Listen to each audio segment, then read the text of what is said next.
Hi, this is Big Al Scanlan. I was the amusement park manager at Neverland Ranch for almost 15 years and considered myself to be a pretty good friend with Mr. Jackson. This is my interview with Red Jackson. I hope you enjoy it. Hello and welcome everyone. I'm Red Jackson, and today I have the pleasure of being joined by Big Al Scanlan. How are you today, Big Al? I'm doing fantastic. How about you? I'm amazing. So pleased to be here. So thank you for coming on the channel and for joining me today. Well, So, thank you for having me. of course, now before we get to the questions, can you tell us a bit more about yourself and in more detail what your involvement was with Michael and with Neverland? Well, my background, I've been in the amusement ride industry for well, this is my 50th year, if you can believe it. Wow, that's incredible. Right out of high school, I started working on amusement rides, and anyway, towards the I'm going to say like maybe the middle, well, past the middle of my career, I went to work for a company that we specialized just in safety and maintenance inspections. We would go into amusement parks and carnivals all over the country. And actually, I did a bunch of work out of the country. Actually, I did three big parks in England, and I've been to Southeast Asia and Oh, wow. various places in Europe. So, and when Mr. Jackson first bought Neverland and started putting rides in, the somebody out there was smart enough to know that, hey, we don't know too much about amusement rides, so they hired the company that I work for to come in a couple times a year and just do a safety and maintenance audit, help their Wow. maintenance guys learn how to, because amusement rides are a little bit different than your typical mechanical equipment. Just help them get the right tools and what they're supposed to do, and then also if there was any major issues, we would find during our inspections, and then we would either try and help them fix it, or if it required outside people, we would try and help them find. And then after being involved as a consultant for a couple of years, I ended up going to work for him full time. That's amazing. Now, on my channel, I've mostly spoken with guests who have sort of collaborated with Michael creatively, whether it's on his music or tours or videos. But I think, in a way, Neverland was kind of another version of sort of Michael's work of art, like it was his fairy tale home. So I can't wait to delve, way deeper into your stories from Neverland. But first, can you tell me a bit more about how you began in the amusement ride industry? Was it something you'd enjoyed sort of from childhood? Well, it's funny. Sometimes when I look back on that, I remember when I was a really little kid. I mean, I want to say like, second, third grade. And this was back in the day when we had like playground equipment, probably not like they do now, because now a kid gets hurt and everybody wants to sue the school. So they're taking out all the playground equipment. Anyway, I used to pretend like I was one of the guys operating a ride at a carnival, and I wanted to take tickets from people. It was kind of, I mean, I didn't think about it back then, obviously, but looking back on my career, I think, man, I think I was destined to be in the amusement ride business. And Mm. actually, when I started, it was right out of high school, and my plan was I didn't know really what I wanted to do. I didn't really want to go to continue my school at that time anyway. I figured eventually I would, but I thought I want to take a year and just kind of, and I wasn't really interested in joining the service at that time. The Vietnam War had just ended. And anyway, so I actually hooked up with a traveling carnival. And truly, my plan was just to do it for a year and then go get a real job and become a responsible adult someday. And here I am 50 years later, still basically doing the same thing. So That's amazing. So that's incredible how you just started that and it almost by accident in a way, and that's become your entire career. right, yeah, yeah. Now, you mentioned how you became involved with Neverland in the first place, but take me back to when you first arrived. What were your first impressions of the place? Well, my very first trip there, um, obviously you can see from the pictures, and the pictures really, I don't care how many times you look at the pictures, they don't. It's more spectacular than you can imagine. I mean, you really have to go experience it, and of course, now you can't. Mm. And even if you went out there, it just wouldn't be the same, because I learned over years that Mr. Jackson, whether he was there or not, he added a spirit to it that was Yeah. Uncomparable anything. But anyway, my first trip there, of course, I was very impressed with the size. It's 2,700 acres, which is a huge piece of property. Yeah. And the main valley, which when you go through the gates that you see right behind me, that's what we call the main valley, where the just Right. to the if you turn right when you go in those gates, that's the main house. And then if you go down, follow that road, you go down about a half a mile and you see the amusement park, and then you go about another quarter mile, you see the zoo.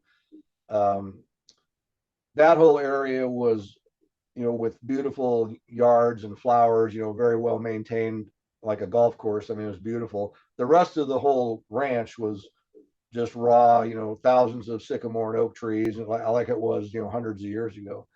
Yeah. And then, of course, when I got to the amusement park, because that's my, the area where I was going to be working, Yeah. I really wasn't looking at it like Michael Jackson's amusement park. I was looking at it like any amusement park, and I've been to thousands of them, and how beautiful it was. I mean, just the rides, like a typical fair, the rides are all lined up in a straight line, and the rides were scattered around sporadically, and everything had beautiful flowers around. I mean, just the presentation was it just blew me away. I mean, it was just incredible. Definitely. And it's crazy how that was all, like in his home, like in his back garden Oh yeah, yeah, yeah. thing. Do you recall your first meeting with Michael? Were you a fan of his beforehand? No, it's funny because the fans always, when did you become a Michael Jackson fan? And I said, let me think about that. I said, I guess probably a couple of years after I went to work for him. And they go, what? And I go, well, I said, I have an advantage over you. I said, I don't think I ever became a true Michael Jackson fan of the artist. I said, once I started working there, and I read a little bit more about him, and researched him a little bit more. And after talking to him and getting to know him and whatnot, I became a fan of Michael Jackson the person.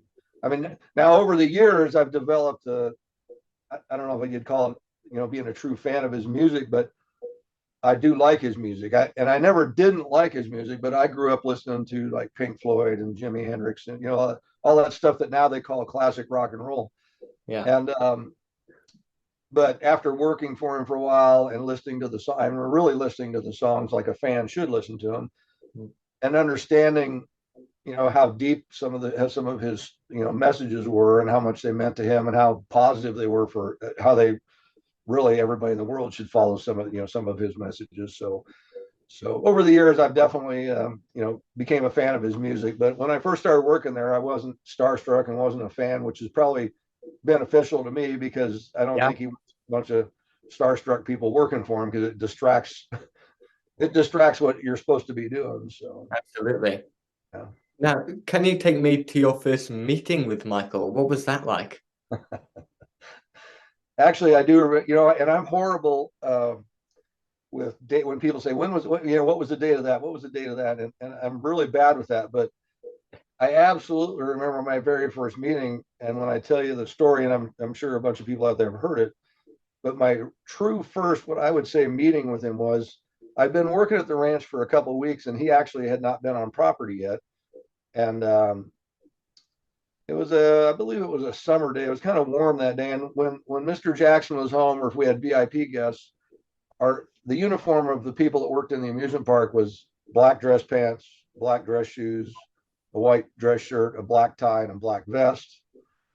And which it wasn't really, when it was a hot summer day, all that black was not really comfortable. It was a little warm.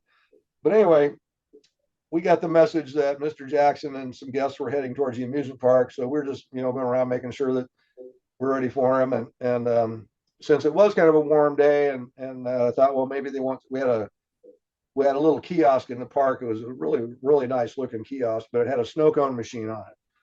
And so I thought, well, I'll go over and grind some ice just to make sure we have ice in case somebody wants a snow cone, since it's a hot day.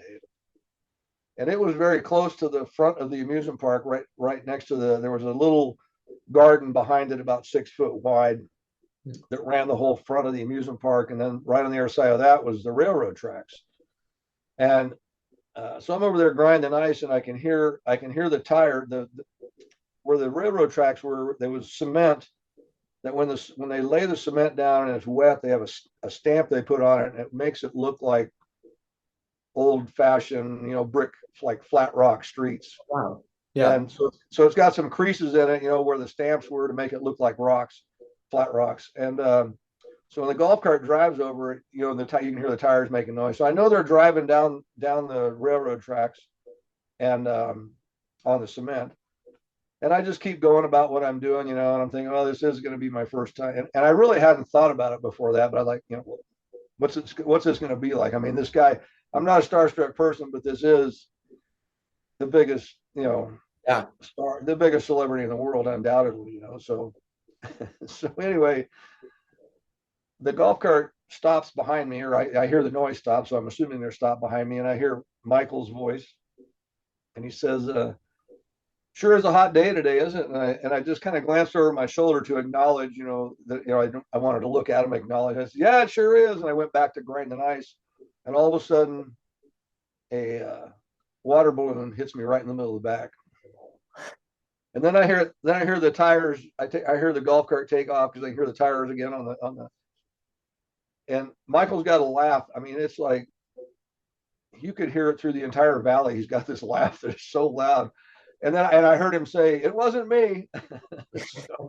so that was I tell people that was my first official meeting with Mr. Jackson. So That's amazing because how many people have that sort of experience with their boss? Right, yeah.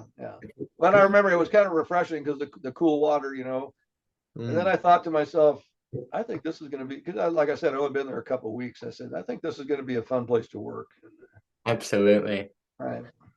Give us a brief sort of walkthrough of the ranch. So what was there and what parts of it did you manage? Well, I had actually right behind me, right on the other side of that gate is the railroad tracks, and the railroad for the small train. The small train had about 2 miles of track, and it went basically from one end of the valley to the other end. And so that was all part of the amusement park responsibility. And then also just down behind the main house was an arcade building, and that was a responsibility of the amusement park. And then just down, if you go through this gate and turn to the right and you go down almost to the house, and then you look off to your right, you see, and I'm sure you've seen pictures of it, there's an Indian village and what looks like an old-fashioned cavalry fort. That's where we had water balloon fights, and that was our responsibility. And then you go down about a half mile from the house to the amusement park, and then that was our responsibility.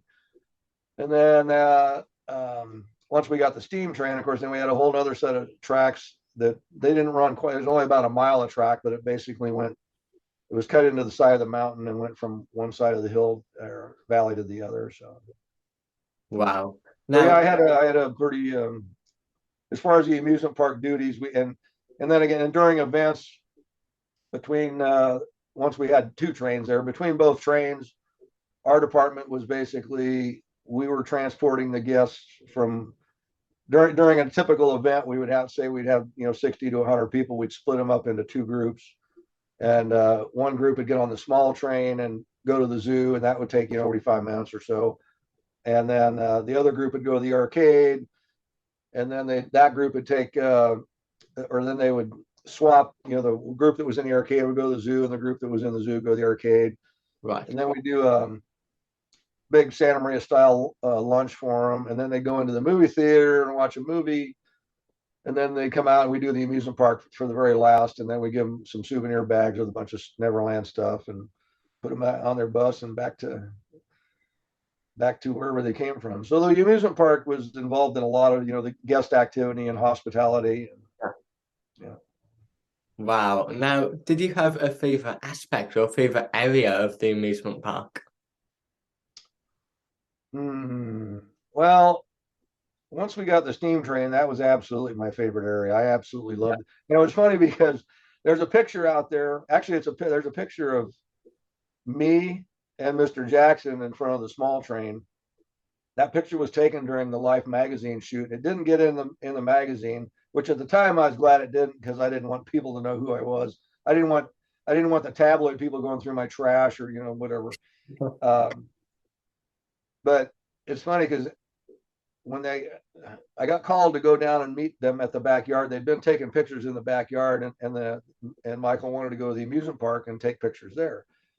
So they called me. At that time, we didn't have the steam train yet, and so I go down there to pick them all up, and every day for the first time I'd see Michael that day, or if it'd been months or whatever, on a daily basis, the first time I'd see him, he would always say, "Big Al, how's it going?" And I always had the same phrase. I would say, "Just another day in paradise," and he always laughed. It made him smile, which I thought was cool. But that's something I've been saying for forever.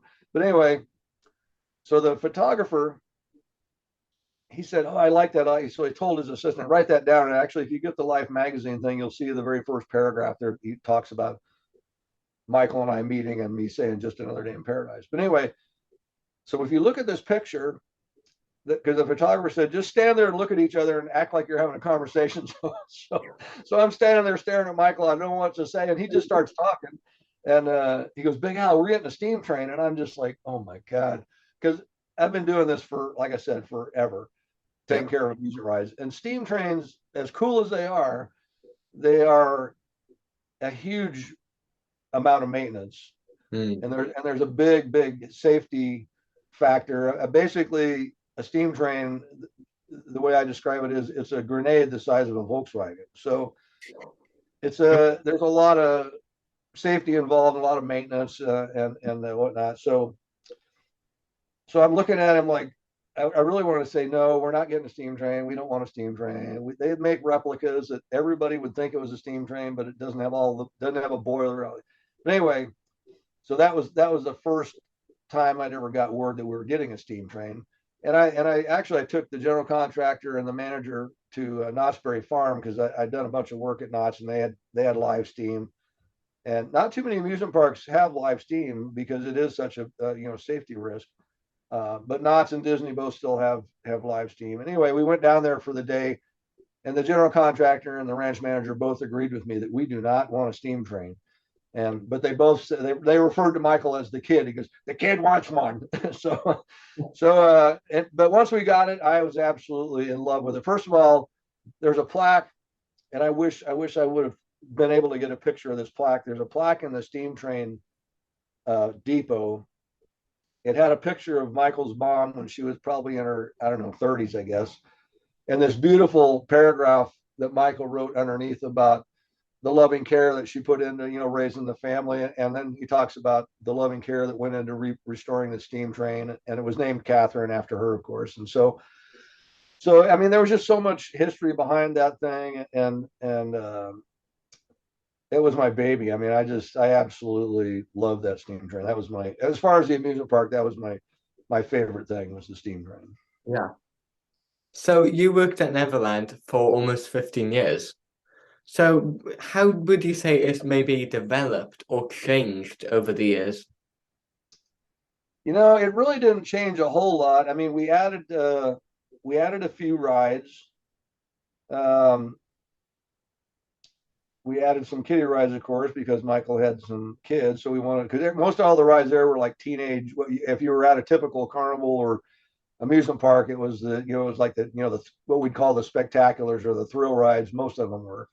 And so we added some kiddie rides, and then in the wintertime, Michael wanted extra rides, and I have a friend that owns a carnival he kept his equipment in really, really nice shape, and of course it sits all winter and collects dust. So I made a deal with him we rented some rides, and one year I brought up the Wave Swinger, which is a beautiful German-built swing ride. And as soon as Michael saw it, he just absolutely fell, because it's one of my favorite amusement rides. Just to stand there and look at it, it's just a beautiful ride, and it's well built. And anyway, so we ended up adding. He said, "Well, can we buy that? Can we keep?" He said, "Can we keep that?" And I go, "Well, we can't keep it right now, but we might be able to make a deal, next year to buy it." And we ended up buying it. We added a few rides, but really there wasn't a lot of changes. I mean, this gate you see behind me was an addition. After, I don't know, 5 or 6 or 7 years, it was an addition, and but really not, just not really too many big changes to the outward appearance of everything. Now, do you know much about what inspired Neverland? What was Michael's sort of primary reason for its construction? Well, I believe in this. I mean, this is, I've been there for a few years when him and I had this was one of my most cherished moments there. There was no guests on property, and Michael came down.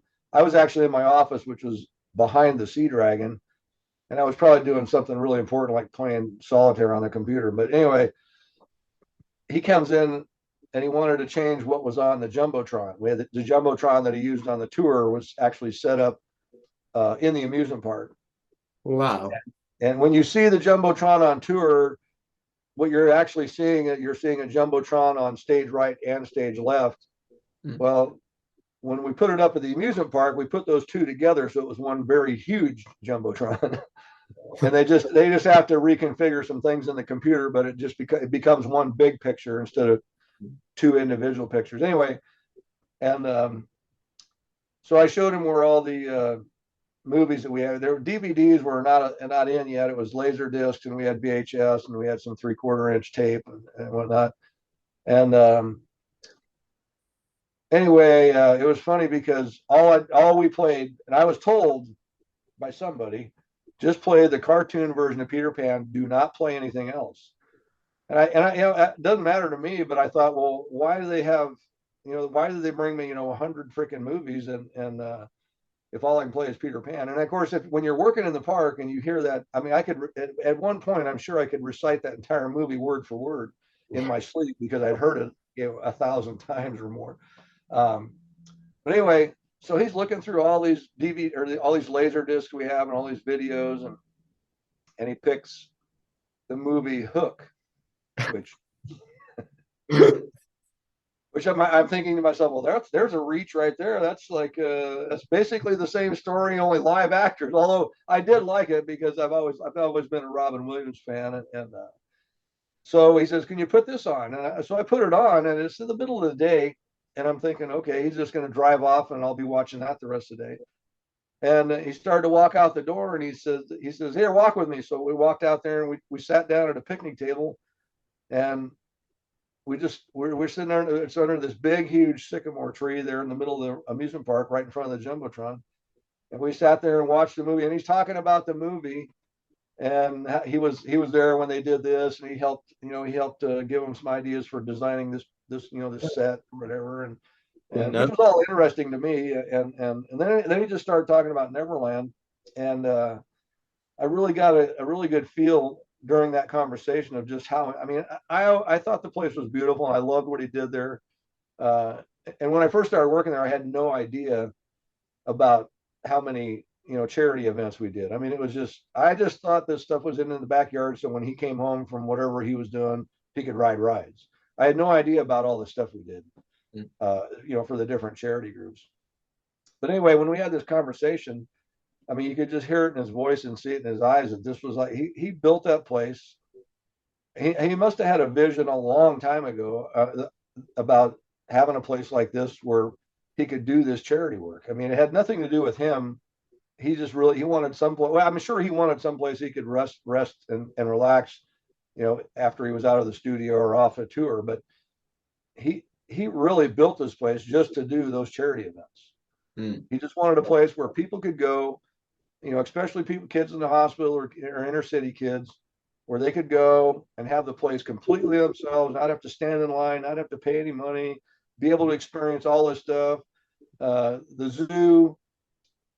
I mean, how many zoos do you go to where they bring the orangutans out and you get to hold the orangutans, or you get to feed the giraffes? I mean, you walk up this platform. We had a platform down by the giraffe barn.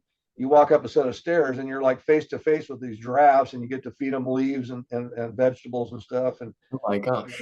so it was, I mean, he really had a vision a long time ago. I'm sure way before he even bought the place, but um, it was all about making other people's day. Wow, that's incredible. It's so good that he sort of, did that work and built it for sort of the right reasons, Right. Yeah. Yeah. just for him. It's incredible. Was there a ride or an attraction that MJ wanted that either he wasn't allowed or it couldn't be sourced? Well,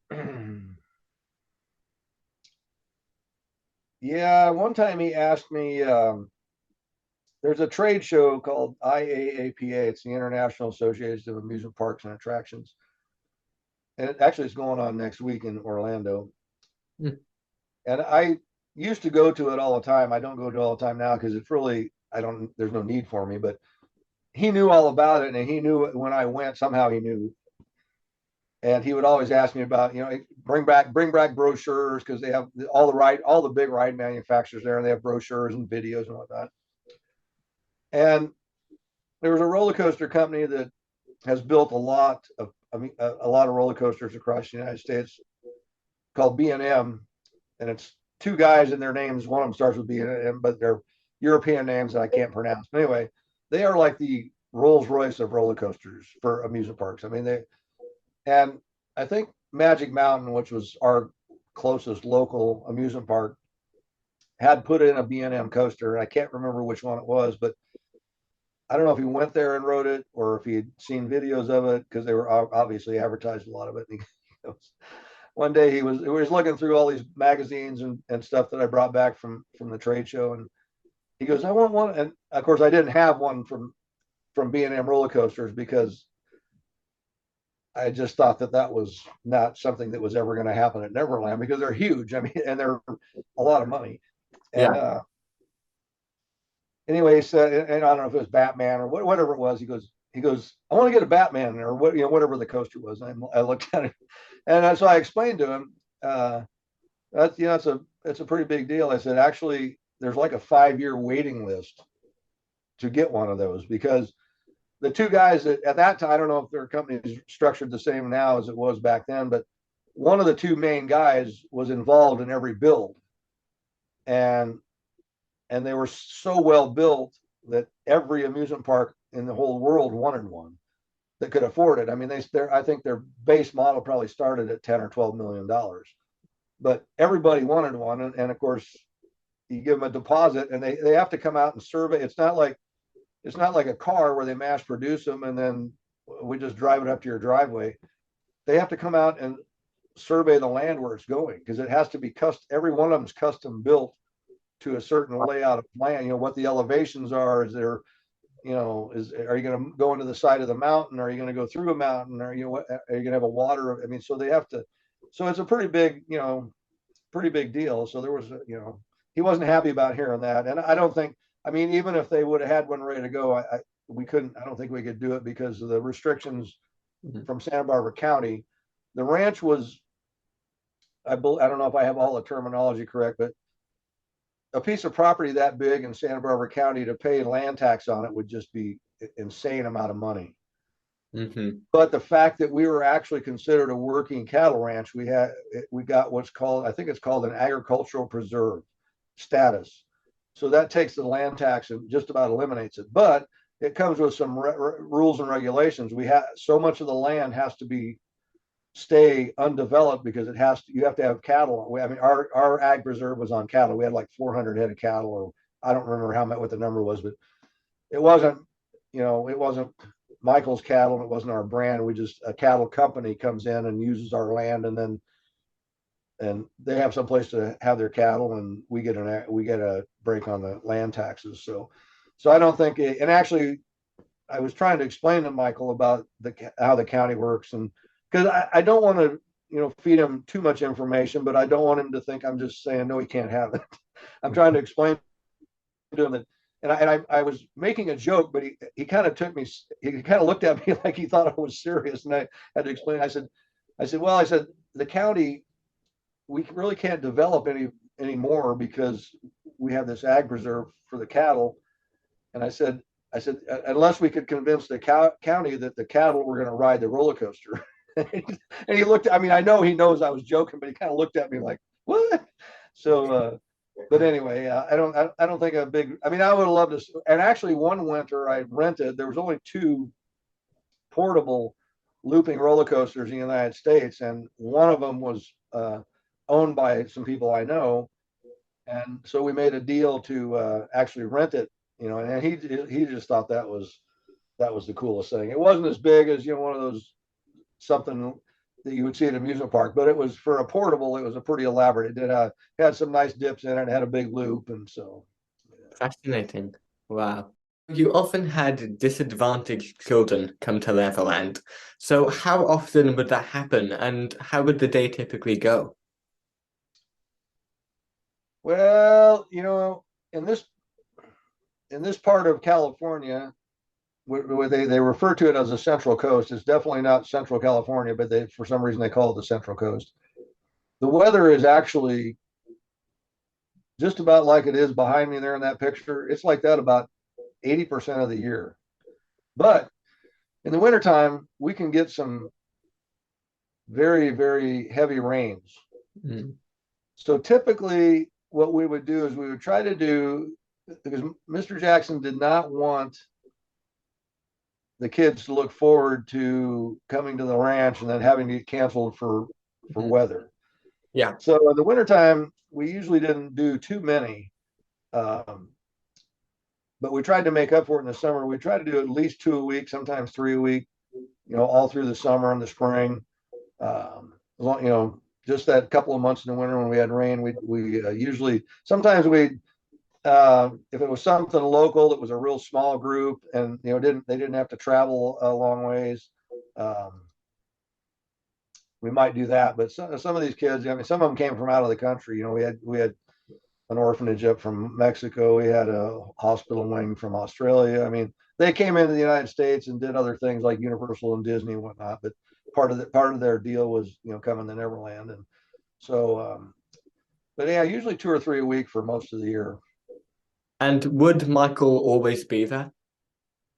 No, because he wanted that to happen all the time, and it's funny because when people that don't know much about Michael, people that I know that are in the amusement ride industry ask me about working there. They go, well, did you see him?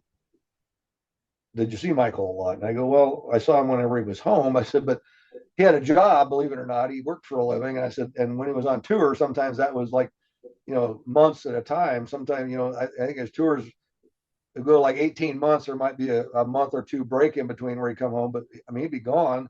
And then when he's working in the studio, he wouldn't, especially if he was working in New York, he wouldn't come back every weekend or whatever, So whenever he was there, he would, usually spend a little bit of time with the guests, at least greet them when they got there or whatever. But most of the time, I would say he was not there just because he was, like I said, on tour or working in the studio or whatever. So it must have been really sort of rewarding for you, to do that with all the children. Oh yeah, it was. Yeah, sometimes it was. Well, it was always extremely rewarding, and then it was almost embarrassing. We would get letters from these families, especially the kids in the hospital. Some of these kids that are fighting, a life-threatening illness.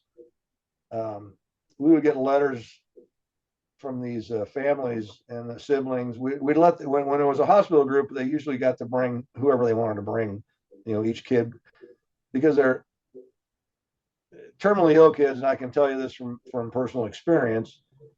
A lot of times their family is like their best friends because they're bedridden or hospital ridden or whatever. So long they don't have a lot of friends other than friends that have the same disease they do. So, but we would get these letters, and it was like they would. And this is when I realized just how important this was. It was the biggest day of their lives, not only just for the kid that was sick, but the family, because that's a memory. They're talking about a kid that might not make it to high school because of whatever his illness is. And that day was like the biggest day of their lives. They totally forgot about all their problems, and the fact that the siblings and parents got to be there with them, it was a memory they were going to have, cherish for the rest of their lives. So it was, it was heartbreaking sometimes to read some of these letters when you realize, what. But then again, you got to think about how lucky you are to be part of this. I mean, part of that memory, and how lucky you are to have Mr. Jackson entrust you to help carry out, this dream that he has. And so yeah, it was extremely rewarding. Definitely. So, other than the children, Michael had celebrity friends who would come and visit Neverland too. I've heard that Elizabeth Taylor, Macaulay Culkin, and even some US presidents came. So, what memories do you have of maybe meeting celebrities through Neverland?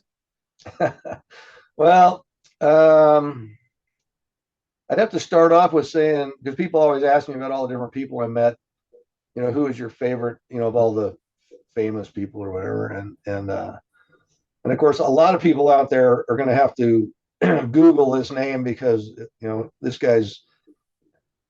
he's an actor from the 50s and 60s, Gregory Peck. I've heard of him. Yeah, back in the 50s and I mean, he was as big as they get back in the 50s and 60s. I mean, he was just, and he came out there, and him and his wife were actually, there's a video somewhere. Michael actually made him ride the zipper. I like to have those at the house. You order one or two. So when Michael comes. Never again. All right. I loved it, but I hated it. When you were going on. But Gregory, I mean, he gets on this thing and he brings back his childhood. Thanks. Can we do it every weekend? And this guy, I mean, he was definitely in his, I'm going to say, when that video was shot, he was definitely in his late 70s.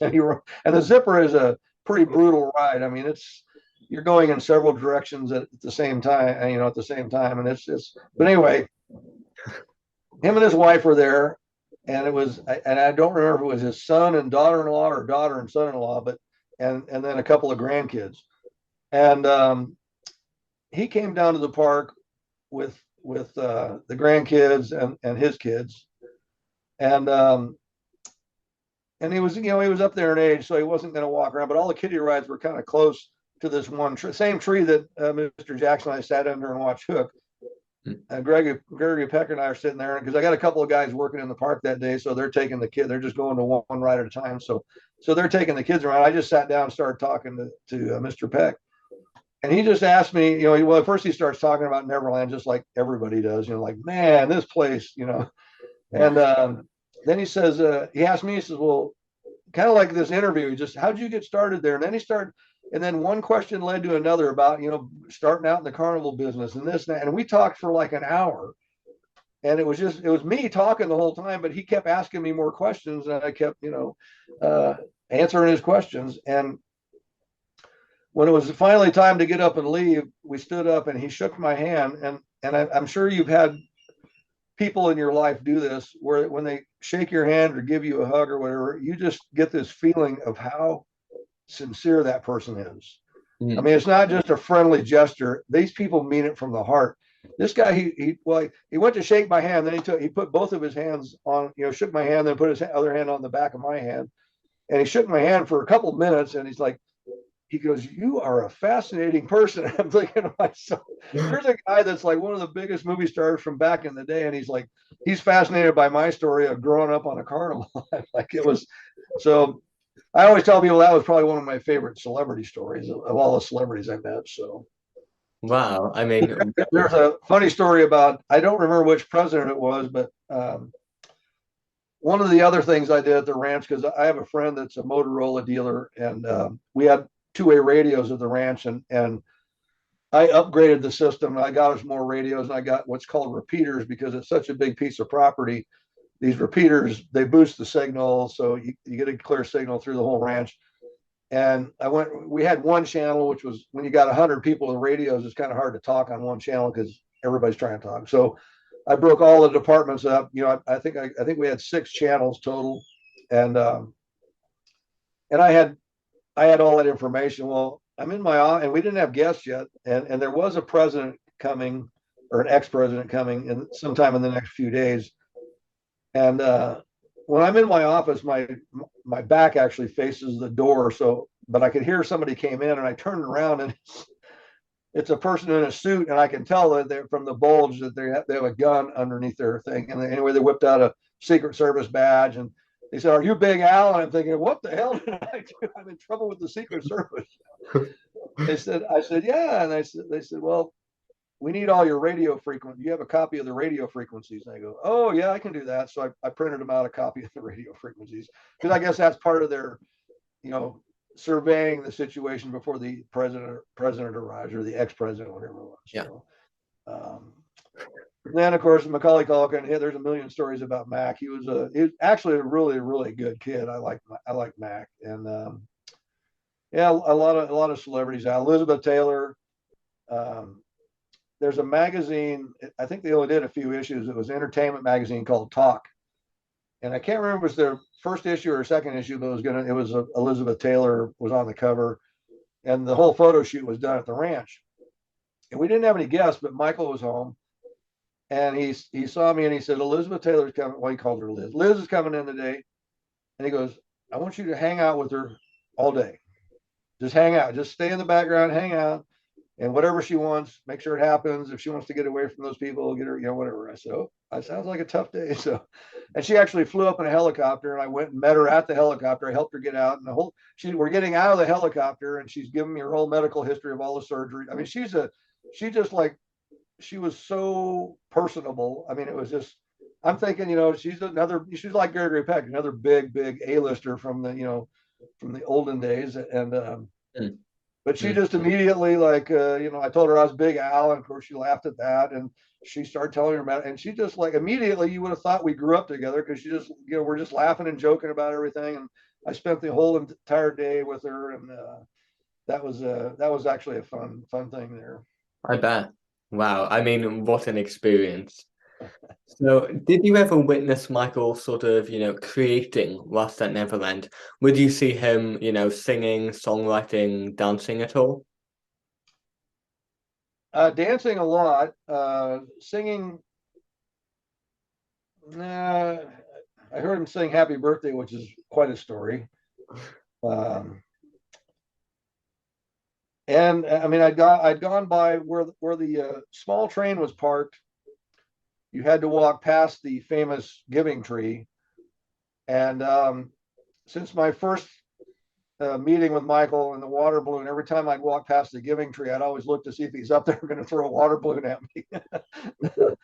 But I would see him up there once in a while, and I don't know if he was reading or writing or what, but I mean, I could tell he was one or the other. He was either writing poetry or writing a song or reading a book, but I knew he was up there. And then as far as dancing, our bumper cars, I don't think there's too many videos or pictures out there that really show how elaborate our bumper cars were, but we had, the cars had pinstriping on them that were sensitive to ultraviolet light, and we had ultraviolet lights, so I had like 100 of them up in the ceiling. And there's mirrored balls and strobe lights and a huge sound system and fog machines. And so Mr. Jackson and the guests would come down and they'd ride the ride for 30, 45 minutes. And I remember the first time this happened, okay, we're done. And he starts pushing the car back to I always had all the cars lined up against the back wall. So it left all the space for actually running the cars around in circles open. And he started pushing the cars back. I said, no, I'll get that. I'll get that later. Don't worry about that. And he goes, no, we're going to dance. And I'm like, what? So we pushed all the cars back, and then he'd have me put on music, the same music we were playing anyway, and he would, him and all the guests, they'd dance for like 30, 45 minutes again. It's like, I'm like, wow, we have an amusement ride and a discotheque here. So it was, and I got to tell you, the Happy Birthday song is actually one of my favorites. I'm a little choked up telling it because I was there. there was only 3 of us there for this event, but there was a boarding school across the street called Midland School. It was a high school, and they only had like 60 students, and it was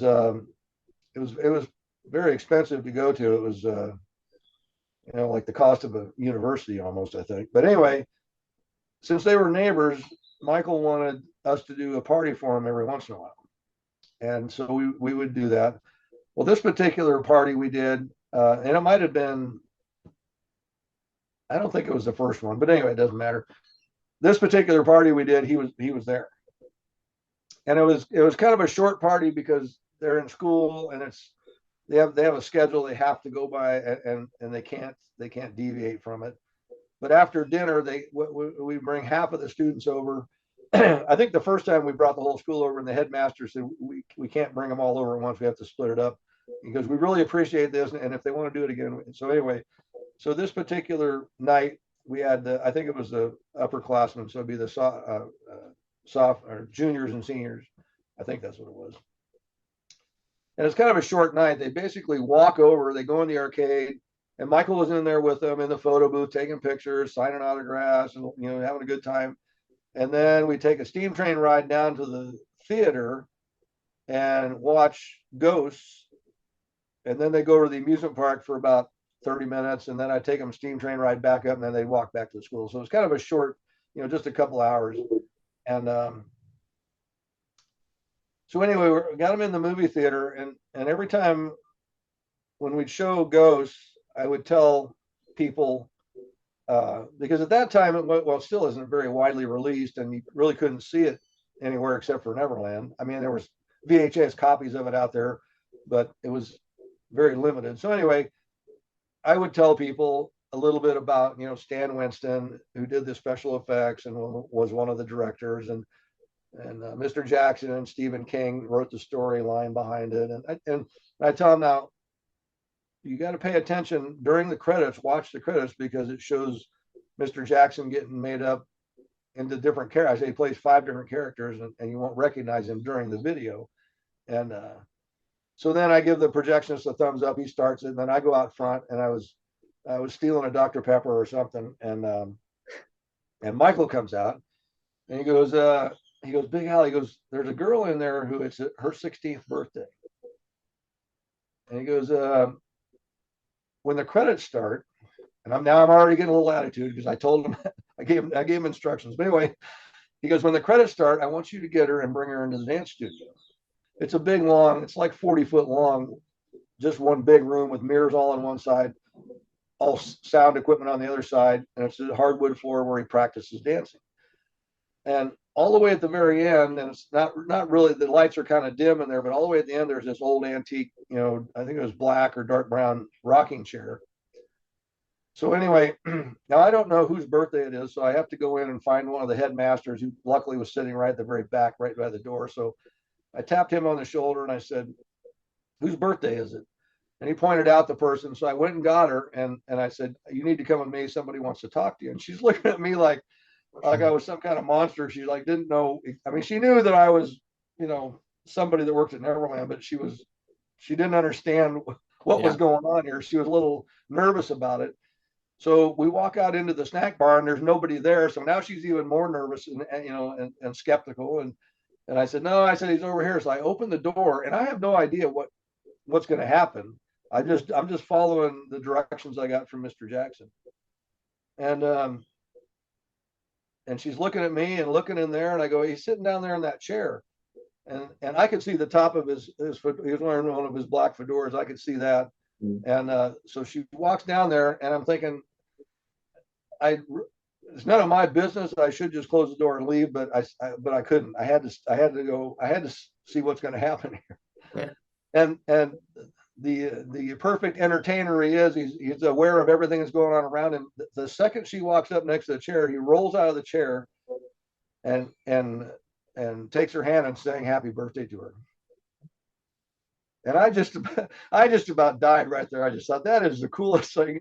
And it wasn't until, I don't know, probably a day or two later, I was telling somebody else about it. I realized it was a bigger deal than I originally thought, because I said, any other celebrity would have gone in the theater in front of those other 50 people or whatever, however 30 people that were in there, and done it in there, maybe not, I don't want to say intentionally, but it would have been about them being the celebrity and saying happy birthday. He did it. It was just for her.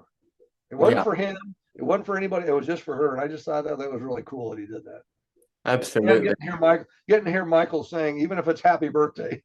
I mean, I would have loved to hear him sing one of his, ballads or whatever, but even hearing Michael Jackson sing happy birthday a cappella right there, in front of you, it's like, man, this is a story that nobody's going to believe. Wow, wow, what a story.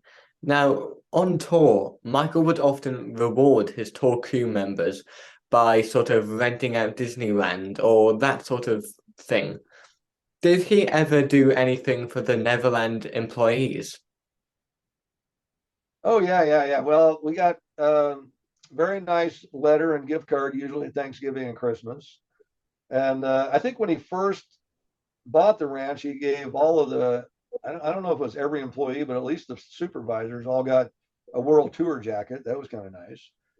And but he would, once a year we did a thing, we called it Family Day. Everybody that worked at the ranch, and if you think about it, I mean, we're talking, I mean, when I went to work there, it was probably right around 100 employees.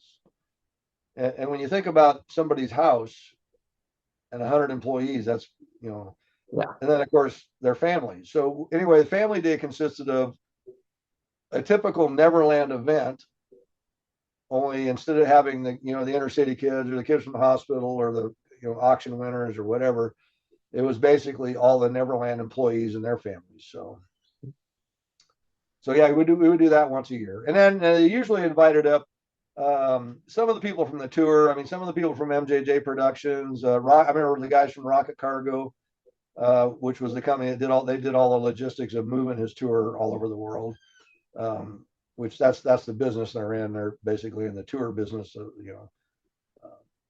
And they would usually get invited up, and then occasionally we did parties for promotion people that worked at, you know, Sony, or, you know, people that helped launch record, you know, the new record or whatever. So Do you still have the tour jacket that Michael gave you? well, you know, when I went to work there, that had already happened like 2 years earlier, but I did pick one up in Las Vegas that's, you know, basically the same thing. And I was a little disappointed this year when I was back in Vegas. I was talking to, well, I'm not going to say who I was talking to, but anyway, because I wanted to get another one of those as a gift for somebody. And they said, we probably won't be getting any more of those. So I'm glad I picked it up when I did, because it's a really nice jacket, and it fits me too. Finding something that I can buy on tour that fits me, because I'm a fairly large person, hence the name Big Al. But so yeah, it's of course now I'm in Arizona right now, where the weather doesn't ever get cold enough. Well, if I went out at like 3 in the morning, it might be 45 degrees, but usually don't have to wear a jacket here. So tell me what Neverland was like during, you know, Christmas, Easter, Halloween. Who was responsible for decorating the place? Well, usually the housekeeping. Gail would. We had at the front of the steam train depot, there was a big window that was kind of like a display window. And for whatever the season or holiday was, she would always redo that. And then a small amount of stuff in the house, except for at Christmas. Christmas was always, I mean, huge. And a lot of times, I think one time, all the Christmas stuff that I had up in the train depot, it stayed up there for like until the next Christmas. I think it was, you know, so yeah. Well, Neverland really was kind of a very Christmas oriented kind of place, you know. So would you say that Michael, you know, went all out when it came to Christmas? Oh yeah. Yeah. Yeah, the Christmas tree that we had in the train depot, of course, it was a, you know, very high ceiling building anyway, but it was probably I don't know, 14 or 16-foot tree. And then it was up on a table, and it had underneath it had you know, a little train that drove around underneath it with a whole village and everything. It was yeah, it was pretty cool. I've seen a photo online of you dressed up as Santa Claus riding an elephant. Can explain it for me? Yeah, well, and that's one of the fans. I shouldn't say one of the fans. One of the most requested stories from the fans is the Santa Claus. So one year, well, we could almost always count on being pretty busy at Christmas time, because Michael would usually not be working or not be on tour, and he liked to come home and spend Christmas there and have friends and family. And like I said, we usually rented some extra rides. So for my department, we could always count on, being pretty busy at Christmas. Well, this particular year, we got word from MJJ Productions, the office, the main office, that if anybody had any plans or anybody wanted to make any plans for Christmas, Mr. Jackson was going to be elsewhere working and wouldn't be home for Christmas.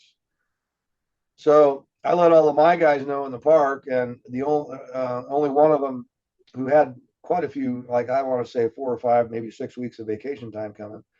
And he had family in Mexico and he wanted to go. So so we did there's a form you got to fill out. Anyway, so it was like the day after he leaves to go to Mexico, we get a revised message from MJJ Productions that this is going to be the biggest Christmas we ever had. Now, you think it's only one person, no big deal, but it was the only other person on the payroll besides me that could operate the steam train. Right. So this meant that I needed to be out there at 7 in the morning and stay there till 11 o'clock at night. So now there's an old house, we called it the ranch house. I don't know how old it was. It had to be one of the original houses built on the property. And it was kind of old, and it wasn't run down by any means. It was just an old house. It's kind of small, and it was furnished, and we didn't use it for anything. Occasionally, if we had a lot of guests, somebody might stand there, but very seldom. So I just said, well, I'm going to have to pack a bag and just move in here for however long Michael's here, because I live 45 minutes away from the ranch, and to get up at 4 o'clock in the morning or 5 o'clock in the morning and be at the ranch by 7 and not get home till 1 or 2 o'clock in the morning didn't make sense to me.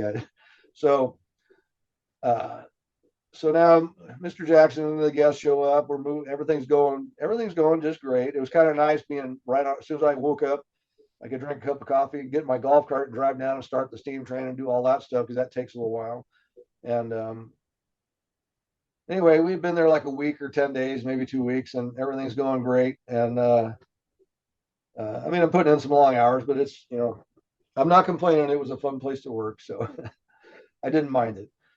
And then now it's like 11:30 on Christmas Eve, and I put the steam train away. I went back to the ranch house. I took a shower. I was sitting in the lazy boy chair watching TV. I think I was even drinking a ice cold beer, and the phone rings. And I'm thinking the only people that know I'm there is the security and fire department. And I immediately think I'm going to have to get dressed again and go down to the arcade. Because like I said, the arcade was part of the amusement park's responsibility. Yeah. We had a video game in there that you didn't see too many of these. It was actually a full-blown flight simulator. Did complete barrel rolls, and oh my gosh, called the R360. They didn't make very many of them, but we wound up with one of them. And because of the fact it did complete barrel rolls, it had sensors all over it. And if somebody's arm came out or a piece of clothing came out, it would immediately shut the machine down. And an attendant with a key had to be there to reset it. So in order for anybody to ride it, it wouldn't even start until we got there with the key. So I'm thinking, I got to get dressed and go down to the arcade. And because there's no way I was going to go down there in my sweats. I mean, Mr. Jackson probably wouldn't have said anything, but there's no way I would have done that. So I answered the phone with a little bit of an attitude. I go, what? And of course it was Mr. Jackson. Oh no. And like I said, by this time, I'd been there long enough, and him and I had a good enough rapport. My attitude was out of line, but it didn't faze him, because he was focused on why he was calling me and didn't give a rat's ass about my attitude. He goes, Big Al. He was so excited. He was like, Big Al. He says, can you get a Santa Claus suit for tomorrow morning? Now this is 11:30 at night on Christmas Eve, and I'm like looking at the phone going, and I actually said, not even Michael Jackson get a Santa Claus suit at 11:30 at night on Christmas Eve. And again, when I said that, I thought that was not the right thing to say, but. But I kind of chuckled a little bit, and he laughed. He said, okay. And he was like, okay, whatever. I mean, he didn't sound mad at me or anything. And the next day I'm thinking, I'm going to have hell to pay today. But the next day, everything went fine, no problems. Matter of fact, it was 2 more weeks of the same routine of him, being there with the guests and me being there all day, every day. So, but it was a few weeks later, I get a call from the big boss down at MJJ Productions, and she starts asking me, what's your shoe size? What's your hat size? I'm asking me all these questions, your waist, your inseam, this and that. And I said, listen, I have a couple of suits and a tuxedo if I'm going. I thought I was going to have to go somewhere with Mr. Jackson, which wasn't the typical thing for anybody at the ranch. But I mean, you just never know. Whatever. Yeah. Maybe you want to go to the amusement park and want me to go. I don't know. But anyway, she laughs and she goes, no. She goes, Michael Bush is making you a Santa Claus suit. Now, I'm sure I don't have to explain to anybody out there who Michael Bush is, but so I was pretty excited about that. The fact that not so much about me getting a Santa Claus suit, but the fact that, because I knew who Michael Bush was. I'd never met him, but I knew who he was, and I knew how long he'd been around Michael, and I knew about his work from all the outfits and everything.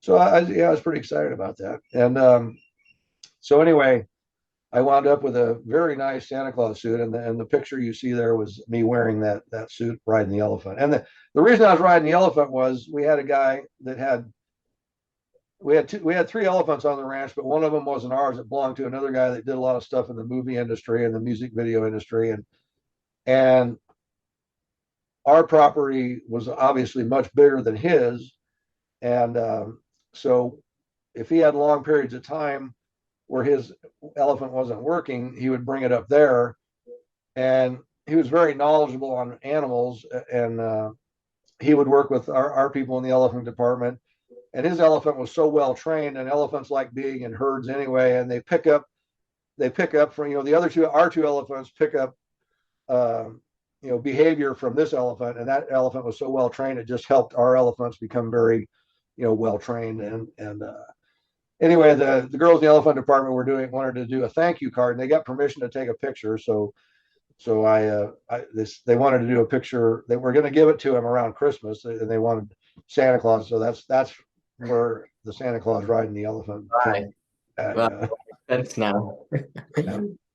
So, did you see a change in Michael over the years? Because a lot happened in his life, from when you began at Neverland to the end of his. Yes, and I mean, yes, the first trial or allegations or whatever you want to call it, I definitely saw a change in him. But I tell people, well, especially people that aren't fans and haven't really done any research or paid attention, they find this hard to believe. I said, Michael was a tough guy. He was resilient. I mean, he was, and I understand he comes across so shy and timid and everything, but he was a tough guy, and I think he got. I mean, I don't want to say he ever got over it, but I think he dealt with it. But the second one is the second one. I mean, I would see him almost every day come out of the movie theater. He'd be in there with Michael Bush and I think Karen Faye, getting ready to go to court, and I just so badly wanted to go over there and grab him and hug him, and we made contact pretty much every day, and every once in a while, he would look at me a little bit longer, and I like to think that we had a little bit of a conversation just through eye contact. I truly just wanted him to know that I wish there was something I could do to, trade places with him, or, just take it all away from him. And, so it was nice that he at least looked over and acknowledged me, but it was just brutal on him physically and emotionally, which, I mean, I can't imagine that happened to just an average everyday Joe, but here you got a guy that's, the most well-known face on the planet, so, and the media's, it's 24 hours a day, 7 days a week. It's on the media. I can't imagine the pain he was going through. Before we continue with the interview, let's take a moment to thank the sponsor of this video, MJ Market. Michael Jackson Market is a business created by passionate fans who believe that all collectors should have access to rare and unique items at a great price. They source their items from all over the world so that you don't have to, and they provide a great buying experience. So if you want any type of Michael Jackson memorabilia, whether it's clothing or books or magazines, go to michaeljacksonmarket.com for the best quality at the best price. You can also check them out on Instagram at Michael Jackson Market. Thank you once again to Michael Jackson Market for sponsoring this video. Now let's get back to the interview. I've heard that music would be playing constantly at Neverland. Tell me more about it. Yeah, that's another thing. You were talking earlier about how detail oriented Michael was, and he was, and you hear this amongst a lot of people talking about him, that he was, he didn't just say, I want music playing. I mean, almost every area of the ranch had different CDs, and there were CDs that Brad Sundberg burned for him, and it was every single song on there was something that Michael specifically said. I want these 20 songs, playing in a loop around the house. I want these 20 songs in a loop playing around the amusement park. I want this CD with these songs on it playing in the train. I mean, he was adamant about what, our carousel was beautiful. The merry-go-round, the carousel, it was beautiful. And it had a beautiful sound system on it. But it had the music on it wasn't, I've been in the business, like I said, forever. And I like to go to an amusement park and hear an honest to goodness old fashioned calliope, which is the original carousel music. Yeah. And I was really excited about the fact that I found some CDs. They're called Catch a Brass Ring. And it was 2 CDs. It was nothing but old fashioned, honest to goodness calliope music for a carousel. And so Mr. Jackson had been gone for a while, for months, and came back, and I was so excited about having carousel music playing on the carousel. And he came down the park and he looked at me and he goes, "What is that?" I go, that's calliope music. He goes, "That's not what I want on there." So I didn't explain anything to him. I just immediately went inside and put the CD back in there that was supposed to be in there. I said, "Well, I can keep these 2 for my personal collection because they're not going back on this thing." But so yeah, he was in tune with what he wanted and where he wanted it, and he straightened me out on the carousel music. So you mentioned earlier the story about how Michael threw the water balloon at you. Do you have any other examples of, funny moments? Because it seems that Michael was quite the prankster. Yeah, well, you'd have to see. I don't know. I personally haven't seen any really good pictures of the water fort, but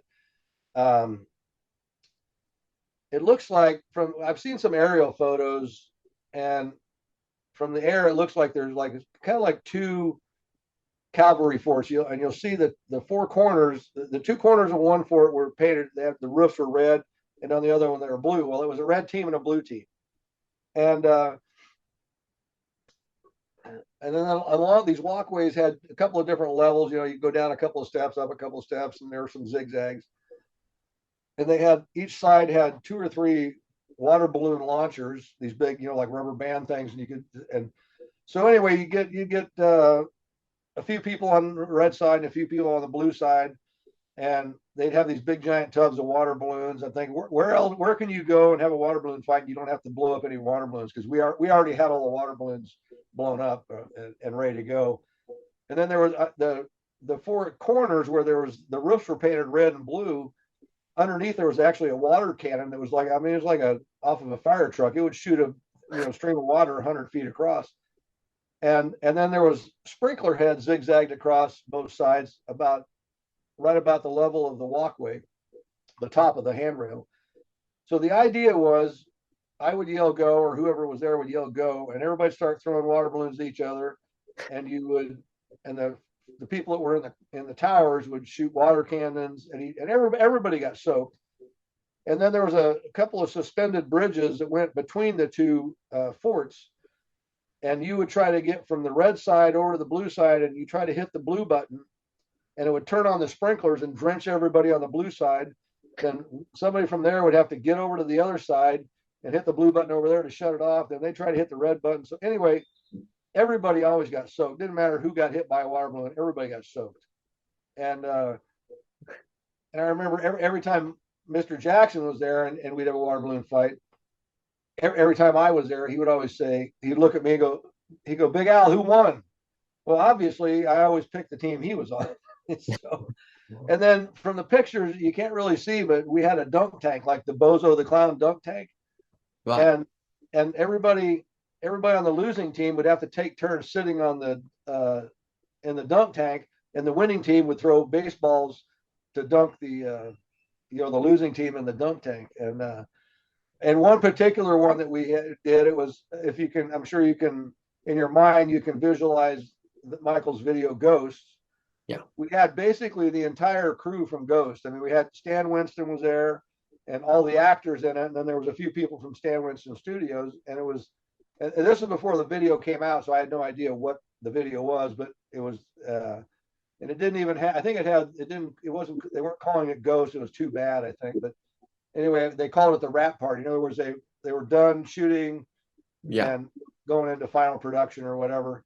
And so it was kind of a party for everybody that was involved. And so they spent the day at the ranch. They did the they did the arcade and went to the theater and watched some movies, watched a movie, and then went to the amusement park. And anyway, it was a nice warm summer day, so they ended up having a water balloon fight. And Stan Winston, he's passed away, but man, that guy, and you can see some interaction, and there's some footage out there on YouTube and whatnot, some footage of him interacting with Michael, and he treated Michael so good, and there was such a good friendship there. I mean, he just treated him like a little brother, and they laughed and joked.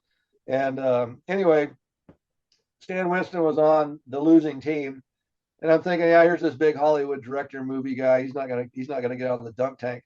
He was the first guy over there. Okay, come on, let's go. I mean, he jumped right up on there, and I think it was Michael that actually dunked him. So, but anyway, that was one of my favorite water balloon fights, because it was I mean, everybody, Stan Winston was just, I mean, he was just a great guy. And I have other stories about him that I won't go into now, but he allowed me to bring a couple of kids from Children's Hospital down to his studio.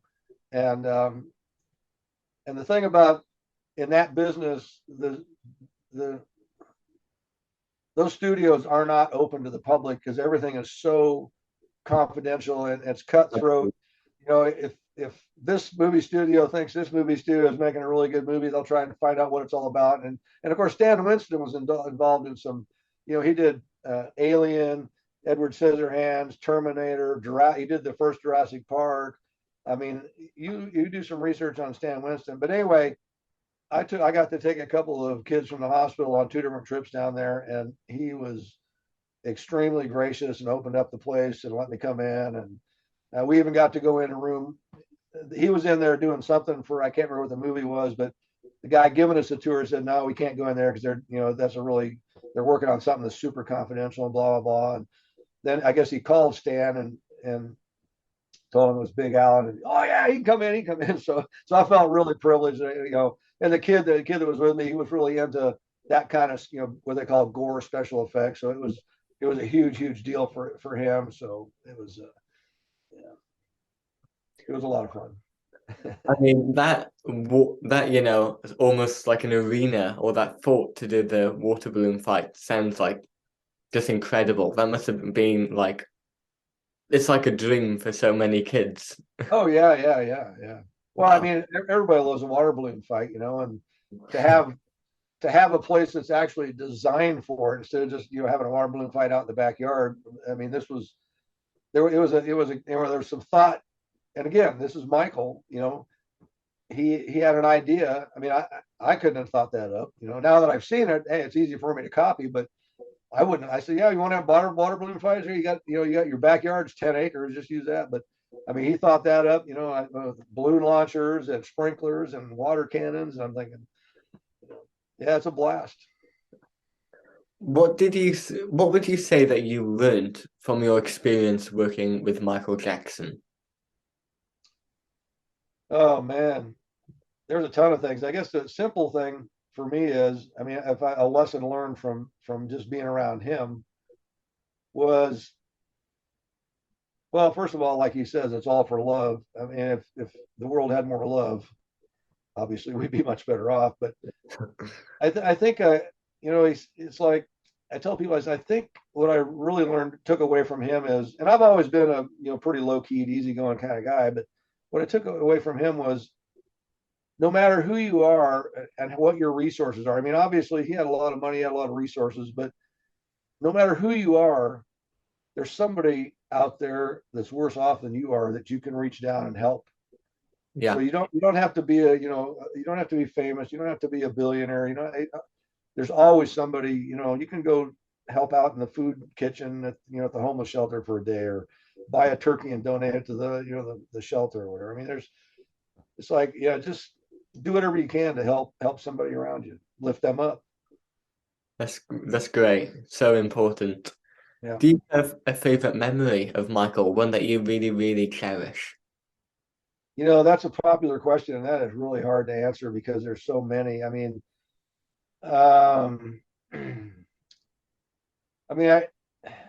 for me personally, I really like the few times I got to make him laugh hysterically. Yeah. Because I mean, again, it's kind of like what I was telling you earlier about Gregory Peck. When he would get this smile and laugh that you knew there was nothing phony about it. He was, well, this one particular time that was probably one of my favorites as far as making him laugh. And again, this is easy to tell to Michael Jackson fans. So Dan, who was he was a mechanic, but for some reason he was helping me in the park that day. It was just me and him in the park, and Michael was there with some guests, and security called and said Michael and one guest were coming down to the park, and they wanted a couple of scooters. We have these little tiny, you know, like moped scooters. Yeah. And we had them stored way back in the train barn. So Dan and I hop on my golf cart. We go down to the back and we grab these two scooters. Now Dan's about 5 foot tall and weighs about 100 pounds, and obviously I'm like 3 times Dan's size. So, and these scooters are very small. So as soon as I get on this thing, I'm laughing to myself at me sitting on this. You can't hardly see the scooter underneath me, and Dan's like, "Oh, that poor scooter." And anyway, so we're cruising down to the amusement park with these two scooters, and we get, I don't know, a couple hundred feet away, and I can see Michael, and I can tell he's hysterically laughing, and he's looking at me. So I know he's laughing at me, and he's thinking the same thing I said earlier. This poor scooter, and at one point I think he actually even points at me, and whoever he was with starts laughing, and this music video of Michael's just popped into my head, and I drove right up to within, like, you know, just a couple inches of his foot, and stopped, and I looked at him. I go, "Hey, mister, want to autograph my belly?" Would you autograph my tummy? So now, usually I have a still shot of the two little fat guys on the mopeds in the speed. Is it Speed Demon? Yeah, Speed Demon. Yeah. And he just, I thought he was going to fall over. He was laughing so hard. I think he almost stopped breathing. He was laughing so hard. So, you know, when I look back, I mean, that was, to me, that was a big moment. And then there was another time that really, that when I think about, hits me, that he just was so excited about sharing a story with somebody. And I just happened to be the person he was standing there with. But again, it was a day where we didn't have guests, but he was coming home, and I think we were going to have guests the next day, but obviously we had to be there. So I was in the amusement park, and I saw him pull up in front of the theater on a golf cart, and I knew we didn't have a projectionist yet because they always announce it over the radio when he shows up.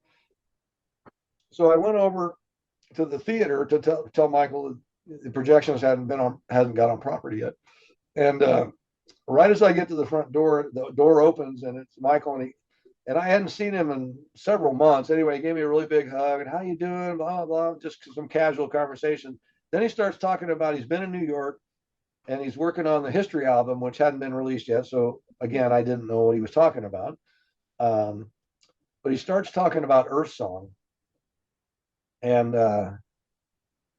he just went on and on and on for like, I don't know, probably 10 minutes about Earth Song, and I'm standing there, I'm interested because again, you can just you can hear in his voice and see in his eyes how passionate he was about this.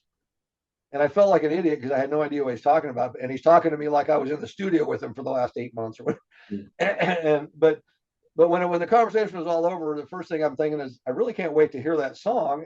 But then it was like, it was really cool that he just was so excited about telling me about that song. You know, he just went on and on and on. And I just, to me, that's one of my favorite moments there. It was just him sharing that with me, and just a one-on-one with me and him. That and the time sitting underneath when we watched the movie Hook together, that was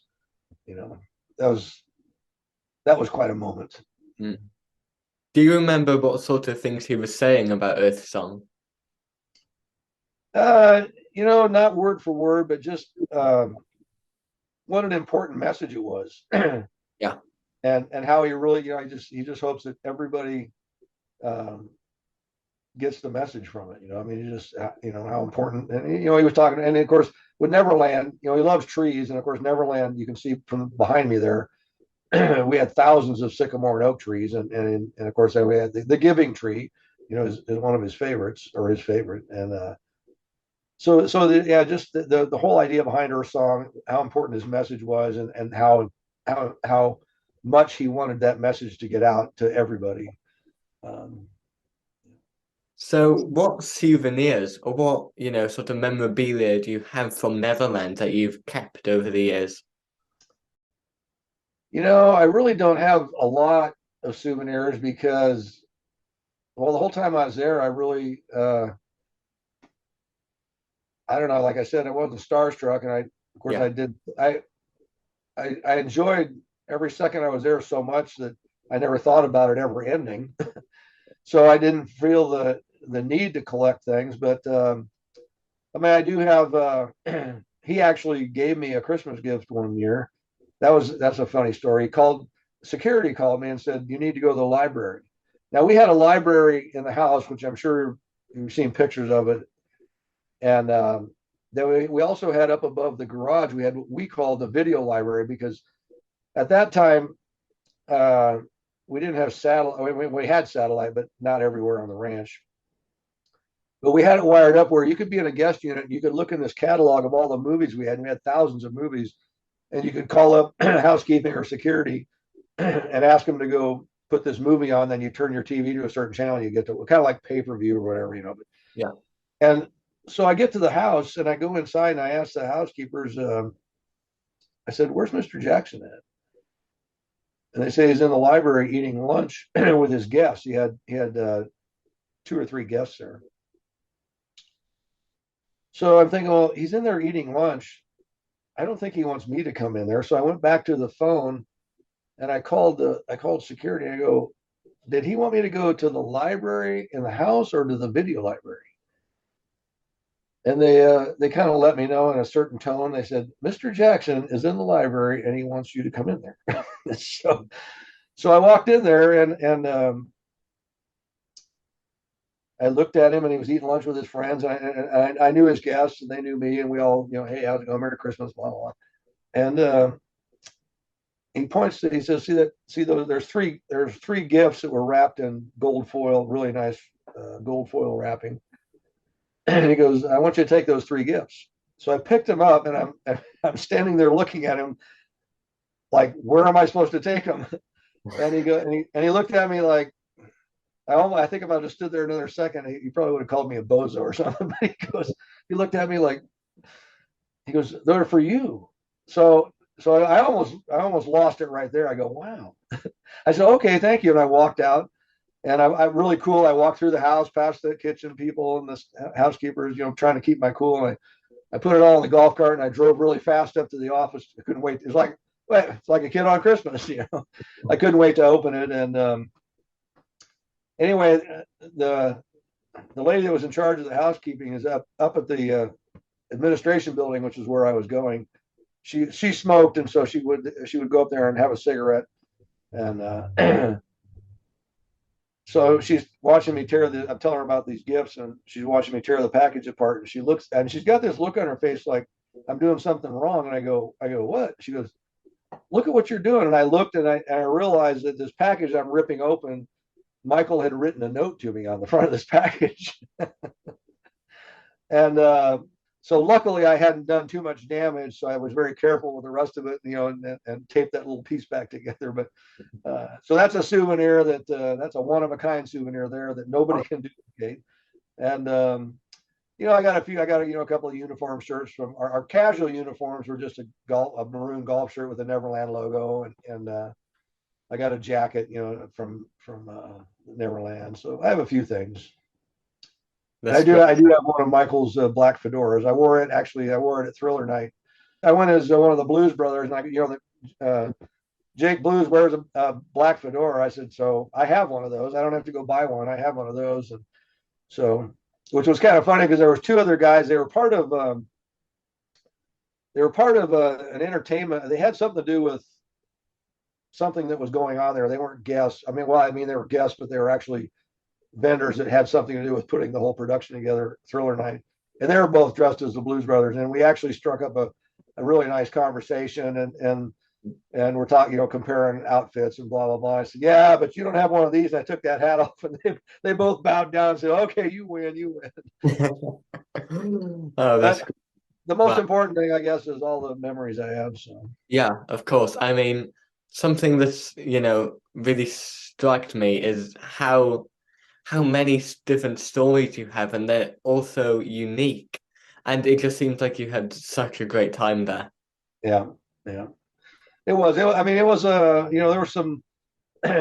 Well, luckily, my background being in the carnival business. In the carnival business, sometimes you work 12, 14, 16 hours a day, 7 days a week for months with no days off. That's just the way it is. Mm-hmm. So when I went to work there, it wasn't that brutal, but I worked almost every weekend, and I worked every holiday. Yeah. One holiday, that's another funny story if you want to hear about Thanksgiving. There was one Thanksgiving. We could just always count on either Michael would be home or some of his personal, VIP guests would come up on a holiday. So, I worked every Christmas, every New Year, and I'm not complaining.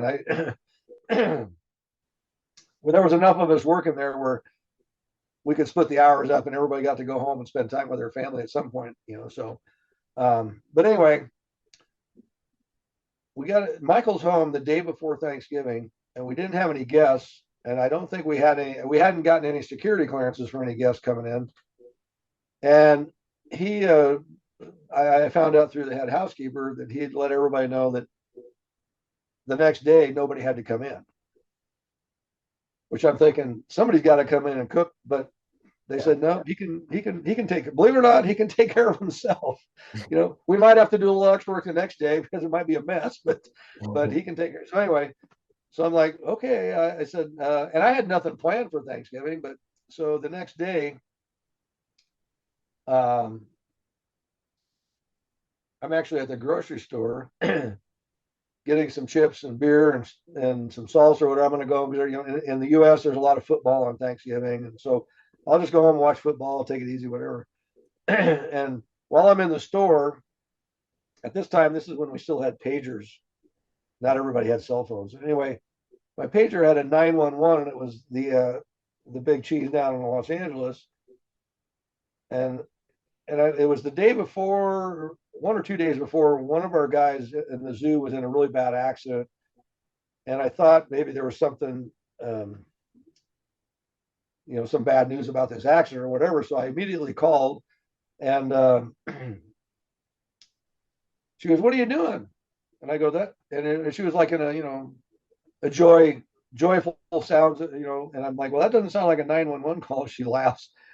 She goes, "No." She goes, "So what are you doing?" I said, "Well, sounds like I'm going back to Neverland." And she goes, "Well, would you mind, because the driver, he's already on a plane, or he got on a plane yesterday when Michael said nobody had to work Thanksgiving, and he had family in Texas or somewhere. He flew somewhere, he goes, would you mind going to the ranch and taking Michael and his kids in the limo down to the Havenhurst house for Thanksgiving?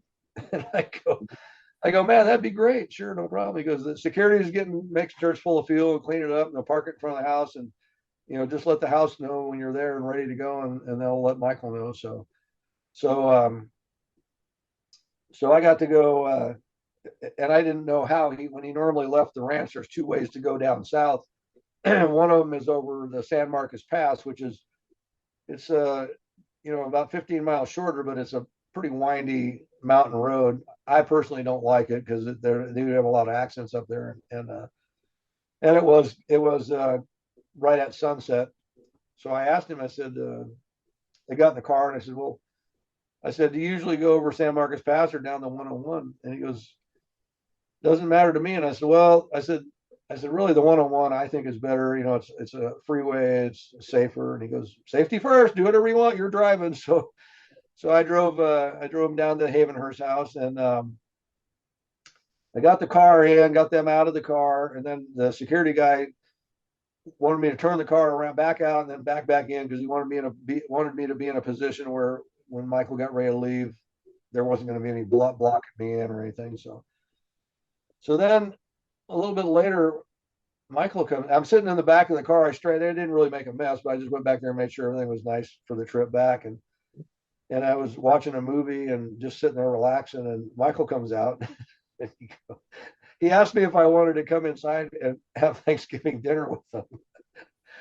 And I know that, well, I don't know, but I immediately assumed that he was trying to be, or was being very gracious. But I knew that, again, it's kind of like when I was telling the story earlier about maybe going down to work in the arcade wearing my sweats. I knew that it wasn't the right thing to do. I said, so I graciously said, I really appreciate that, but no, I'll just hang out here whenever you're ready to go. Yeah. And then later he brought me out some food. Then later the chef came out, brought me out some dessert. I'm like, but so I look back on that, I was like, it was nice that he trusted me to drive him down there, him and his kids. And it was really nice that he was, actually invited me inside to, sit with the family and have Thanksgiving dinner. So you mentioned you were with his kids as well. What were they like? Well, at that time, actually, I don't think if BG was born then, I don't think he was even born that year I did that. So obviously Prince and Paris were both pretty young. I mean, they were well behaved. I remember when we turned on, I think it's Whitehall Street, there's a McDonald's there not too far off the freeway. And those kids obviously had been through McDonald's a few times because as soon as I turned on that street, can we go to McDonald's? I think they were closed actually on Thanksgiving Day. Probably now they're not, but that year, I think they were closed that day. But they were, I mean, they were very small kids and very well, but very well behaved. So let's move on to, sort of the present. So what are your thoughts on the current state of Neverland, and what would you like to see happen to it in the future? Well, I can't go into too much detail because I'm actually doing something out there. But the guy that owns it now, Ron Burkle, is a champ. I mean, he is a great guy. And I early on when he first bought the place, I had to bite my tongue to not get on there. And I think I probably got on Facebook a couple of times and voiced my opinion. But some of the fans were kind of beating him up. And what's he doing? He needs to open that place. They just were like demanding all this information, and this. And I'm like, man, give the guy a break. He just bought the place. Give him and there was, it had been neglected for 13 years.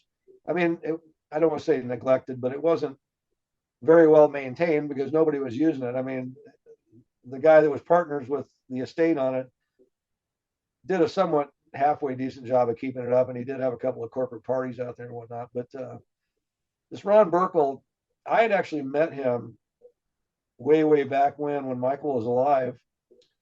He'd come up there a few times with his family as guests, and just a real genuine down to earth. I mean, a lot like Michael as far as just a really great guy, just a genuine guy, and which I mean, I haven't met too many. He's a billionaire. He's got a lot of money, and I've never met anybody with that kind of money. But I think you just kind of in your mind you kind of think, well, if a guy's a billionaire, he's got to be, stuck up or whatever. But he is. Him and his whole family are just super, super nice people, and he cares. And I can tell you this from a conversation I've had with him. He cares very much about Michael, and he's doing a very nice job with the ranch. Good, good. So, and it's going to be for his his son and his grandkids, I believe, who's going to live there or are living there. I'm not sure. And like I said, he's fixing things the right way. He's a so. And I know that Prince has been up there since he bought the place, and I know that Prince would like to someday do something up there, like maybe a thriller night. He's actually mentioned that, and if anybody can get that job done, I'm guessing he can. Yeah. So there might be some hope for something up there someday. Yeah, hopefully. So you mentioned that you're involved with Neverland now. Have you had the chance to, actually go back there? Yes. What was that like for you, to go back all those years later? Well, actually, when I made my first deal to go back there to work on a project, I was actually working in Costa Mesa, California, which is south of Los Angeles. I was doing a big fair there, and we were closed on Mondays and Tuesdays at that fair. So I said I can come up Monday, and we can talk about this and have a meeting and this and that. And so I drove up when I got off work Sunday night because I didn't want to mess with the traffic. I drove up Sunday night, got a hotel in Buellton. And the next day when I got up, I was having breakfast at the hotel, and I was like, I kind of got this feeling that I don't want to go back out there. I've been back out there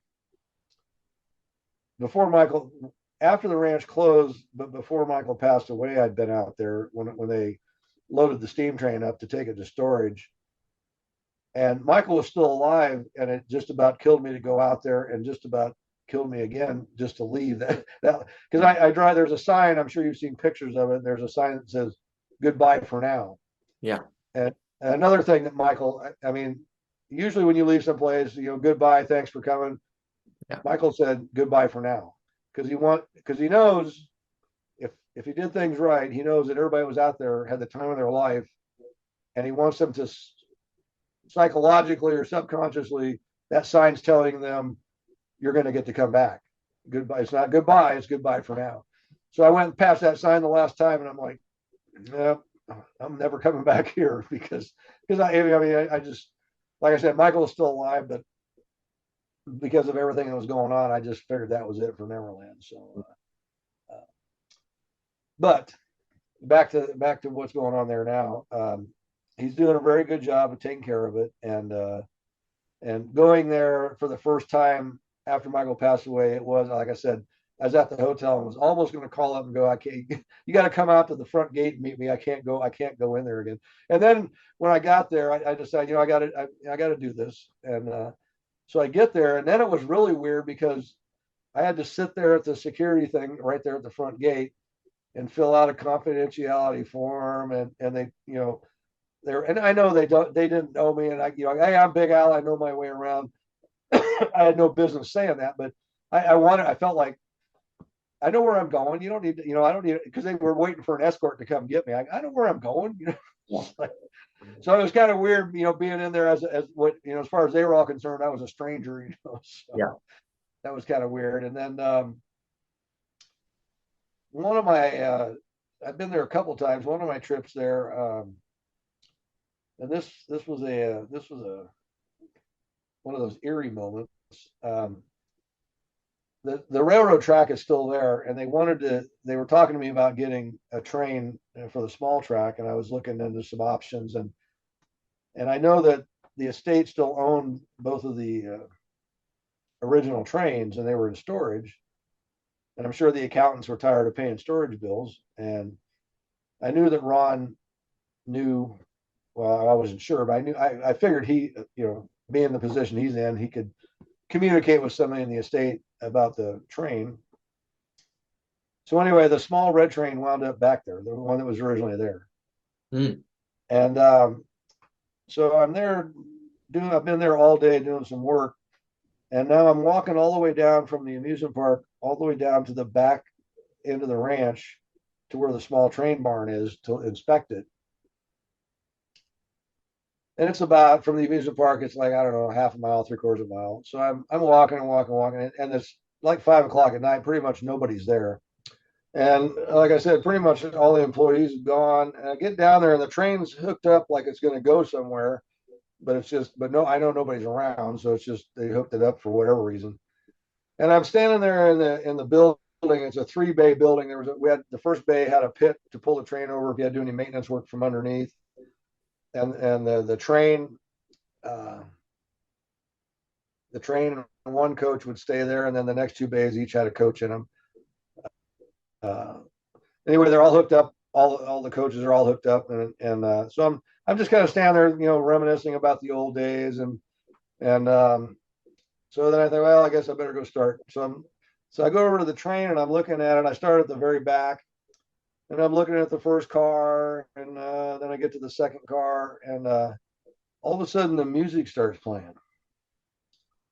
Now the train had a sound system on it, and the deck for it is up at the very front of the first coach, but by the engine. So I thought, well, that's kind of weird that if it was on repeat, I think I would have heard it as I was walking up here, because I'd been down there for like 15 or 20 minutes at least, and I thought that's kind of weird that the music started.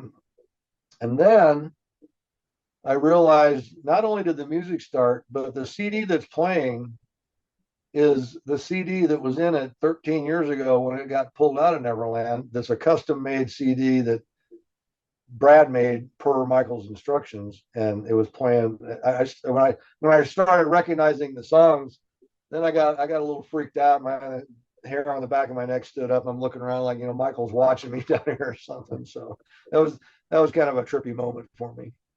Yeah. What would you like to see, happen to Neverland in the future? Would you like it to sort of maybe open up as like an attraction for the fans?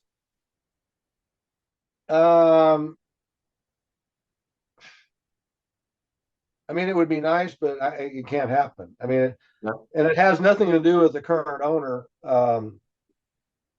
It has to do with the politics of the San Ynez Valley and Santa Barbara County. They'd been entertaining that thought years ago. Even when Michael was still alive, they entertained the thought of having large tours come out there and whatnot.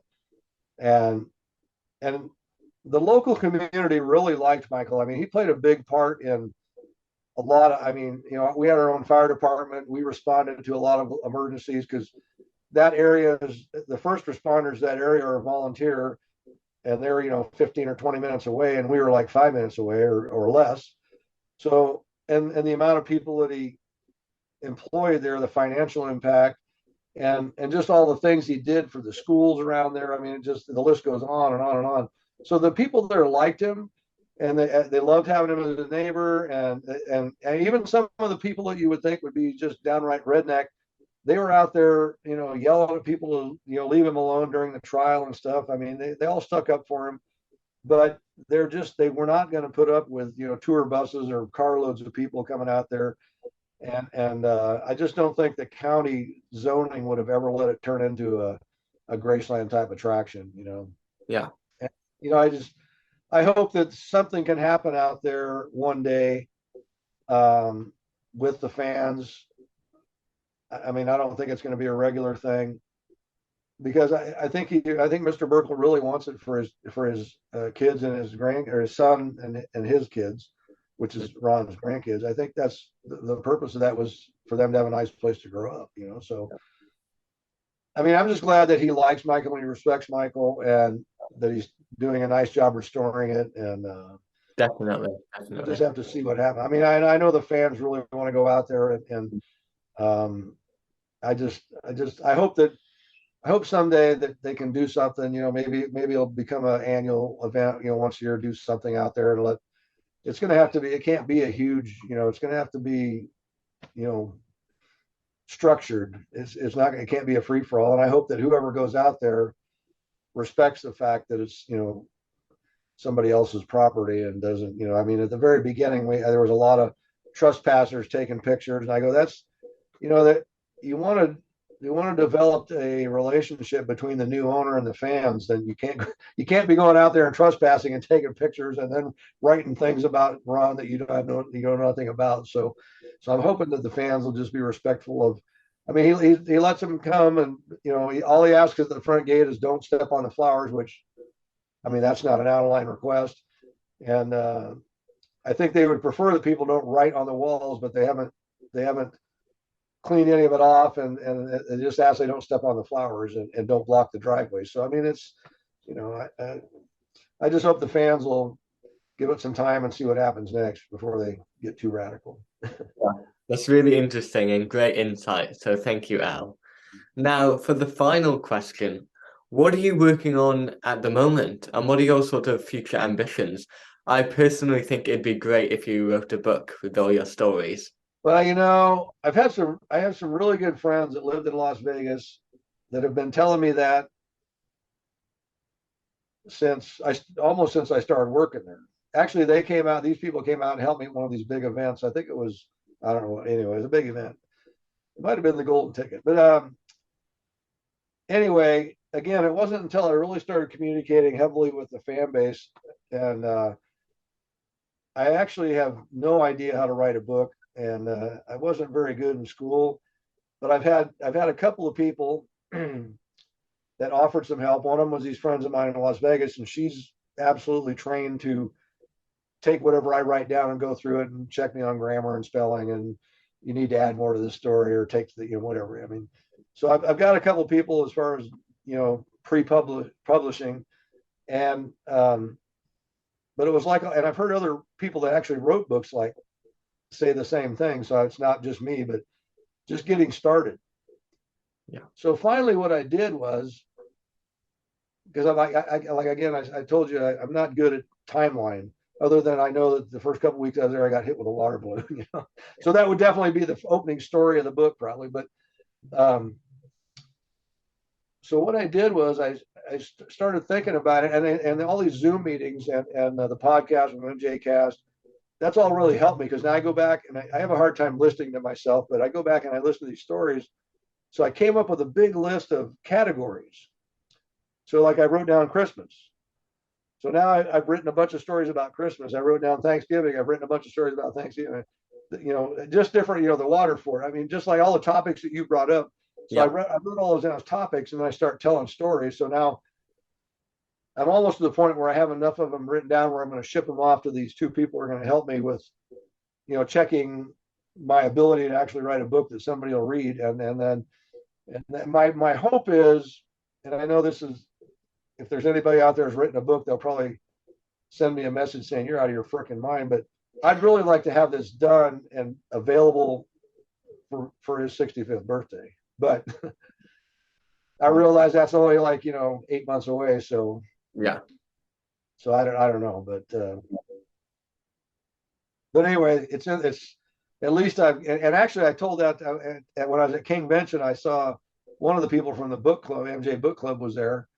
And I told her that, and she's that's a really good idea. So about coming up with a punchline, the topics, and then writing as many stories as I can remember about that particular topic, and then however they get arranged in the book, I don't know. They won't be in chronological order, I guess. But